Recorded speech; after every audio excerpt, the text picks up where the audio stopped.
আমি এখন আছি মানিকগঞ্জ শিববাড়ি। শিববাড়ি এই যে দেখো কি সুন্দর রাধা মন্দির, রাধা গোবিন্দের মন্দির। অনেক সত্যি কারুকার্য, এত সুন্দর কারুকার্য মানে বলার মতো না, সুন্দর কারুকার্য হাতের। ঠিক আছে, আরও দেখাচ্ছি।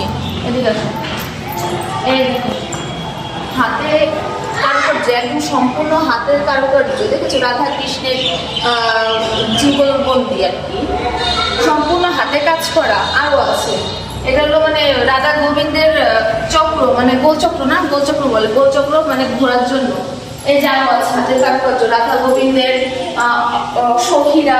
ঠিক আছে, আর রাধা গোবিন্দের রাধা গোবিন্দের সখীরা কত সুন্দরভাবে রয়েছে, সেটাকে হাতে সম্পূর্ণ কিন্তু হাতের কারুকার্য। আমার খুব ভালো লাগছে দেখতে।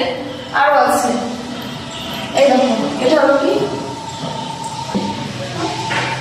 এই যে সম্পূর্ণ হাতের কারুকার্য, মানে এত অসাধারণ, মানে বলার মতো না। এই যে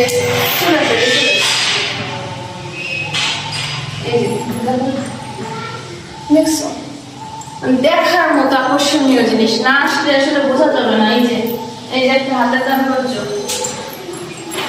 এই যে একটা হাতের কারুকার্য, খুব সুন্দর, খুবই অসাধারণ। মানে যে এই কারুকার্যগুলো করছে আসলে খুবই নিষ্ঠা সবাই, মানে নিষ্ঠা সহকারে করছে, মানে বলার ভাষা নাই আর কি। এই তো এখন শিব মন্দিরটাই যেটা মেন, ঠিক আছে, শিব মন্দির